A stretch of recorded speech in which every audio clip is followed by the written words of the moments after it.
अंगद और सुनैना की यह अरेंज मैरिज थी। शादी के अगले दिन ही अंगद और सुनैना हनीमून के लिए शिमला निकलने वाले थे। अंगद का चचेरा भाई विशाल भी उनके साथ ही जा रहा था। अंगद बेटा, विशाल भी तुम्हारे साथ ही जा रहा है क्या? हाँ माँ, उसे ऑफिस का कोई जरूरी काम है और बोल रहा था कि उसका भी वही होटल है जो मैंने बुक किया है, तो उसने कहा कि उसे अकेले नहीं जाना पड़ेगा, हमारा साथ हो जाएगा। मैंने कहा कोई नहीं, चल ले। अंगद और सुनैना एयरपोर्ट पहुंच जाते हैं। विशाल पहले से ही एयरपोर्ट पहुंच चुका था। तीनों मिलकर शिमला पहुंचते हैं। सॉरी सुनैना, विशाल साथ में था तो मैं तुमसे ज्यादा देर बात भी नहीं कर पाया। वैसे घबराओ नहीं, मैंने रात के लिए बहुत अच्छे से इंतजाम कर लिया है। हमारी सुहाग रात यादगार रहेगी, सिर्फ तुम और मैं। वैसे तुम नाराज तो नहीं हो ना, विशाल हमारे साथ आया तो? नहीं नहीं, मैं आपसे बिल्कुल भी नाराज नहीं हूँ। और वैसे भी अब तो आप और मैं बिल्कुल अकेले हैं, यहाँ देवर जी नहीं है। एक सेकंड, विशाल का फोन आ रहा है। हाँ विशाल, क्या हुआ? अर्जेंट है क्या? ठीक है, आता हूं। सुनैना, विशाल का अर्जेंट कॉल है, मैं थोड़ी देर में आता हूं। तब तक तुम चेंज कर लो और थोड़ा फ्रेश हो जाओ। हाँ हाँ, कोई बात नहीं, आप मिलकर आ जाओ, तब तक मैं हम दोनों के लिए खाना ऑर्डर कर देती हूँ। अंगद विशाल से मिलने चला जाता है। काफी देर तक अंगद नहीं लौटता। इसी बीच सुनैना थकी हुई थी और वो सो जाती है। अंगद के पास एक और चाबी थी। रात को दरवाजा खुलता है। सुनैना गहरी नींद में थी। तभी वो अंगद से बोली, अंगद जी प्लीज लाइट मत ऑन करना, मुझे बहुत तेज नींद आ रही है। अगर आपने लाइट जलाई तो मेरी नींद खराब हो जाएगी। अरे, आप तो आते से ही चिपकने लग गए, खाना तो खा लेते। क्या कर रहे हो? अरे छोड़ो, लगता है आज आप नहीं मानोगे। सुनैना और अंगद तो इसी मौके की तलाश में थे। अगली सुबह सुनैना की आंख खुलती है तो वो देखती है कि अंगद डाइनिंग टेबल पर बैठा चाय पी रहा है। कल रात आपने कितना तंग किया, देखा आपने मेरी गर्दन पर कितनी बड़ी लव बाइट की है, जिसका निशान महीने भर तक नहीं जाएगा। मुझे तो शर्म सी आ रही है। अरे क्या हुआ? मैं तो मजाक कर रही हूँ। आपको मेरा इस तरह से बात करना अच्छा नहीं लगा क्या? अब नहीं नहीं, ऐसी कोई बात नहीं है। वैसे तुम्हें रात को कोई परेशानी तो नहीं हुई ना? नहीं अंगद जी, कल रात को तो मैं जिंदगी भर नहीं भूल सकती। मेरी बेस्ट रात थी कल की रात। अंगद के उदास होने की बड़ी वजह थी उसका चचेरा भाई विशाल। विशाल ने अपने भाई अंगद के साथ धोखा किया। वो जानबूझकर उनके साथ आया था।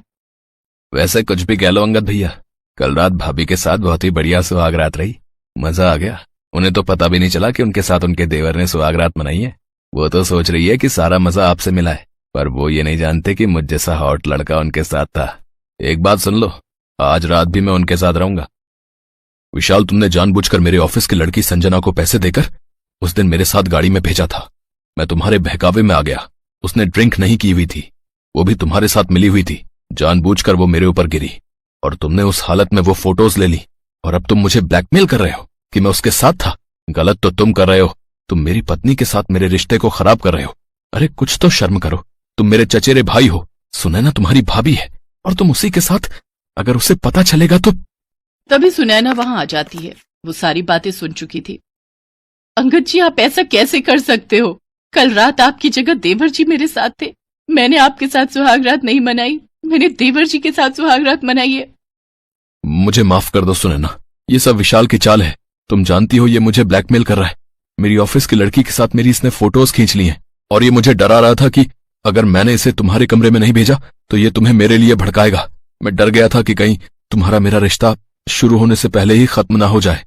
मुझे माफ कर दो, अब तो तुम्हें सच्चाई पता चल ही गई है। मेरा विश्वास करो, इसने तुम्हारे साथ जो भी किया। बहुत अच्छा किया, मुझे तो बहुत मजा आया। क्यों देवर जी, आपको मजा नहीं आया मेरे साथ सुहागरात मनाकर?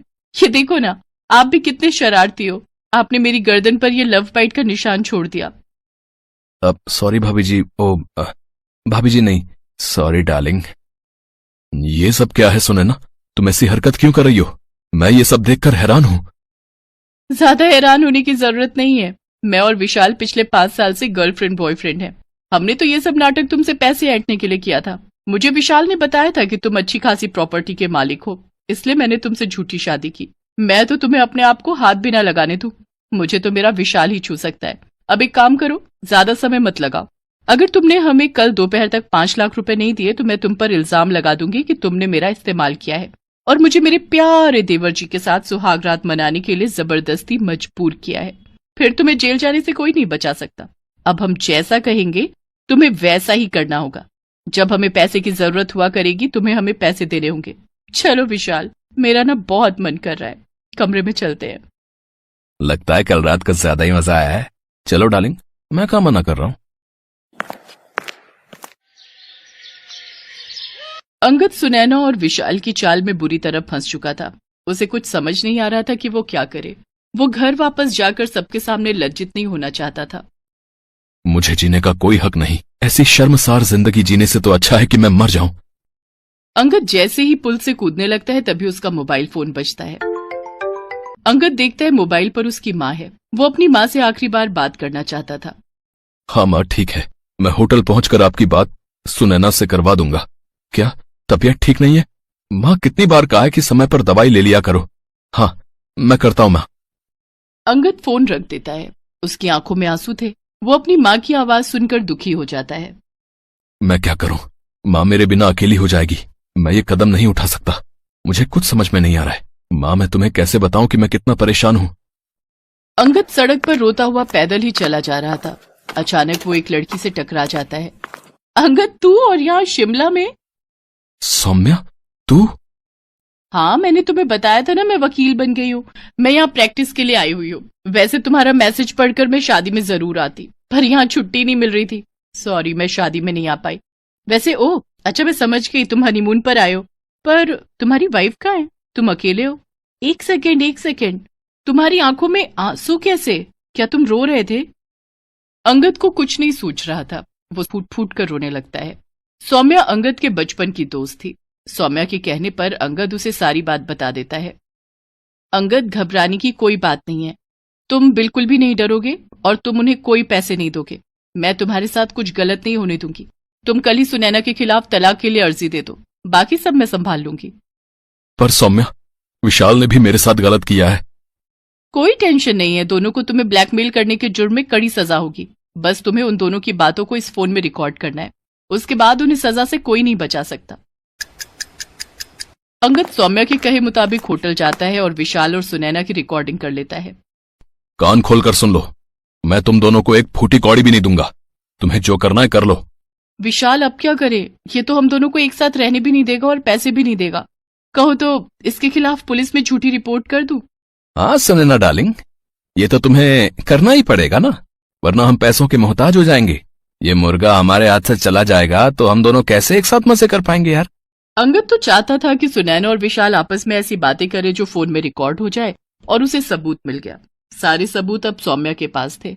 उसने पुलिस को भेजकर होटल के कमरे से विशाल और सुनैना को पकड़वा दिया। सुनैना और विशाल को उनके किए की सजा मिल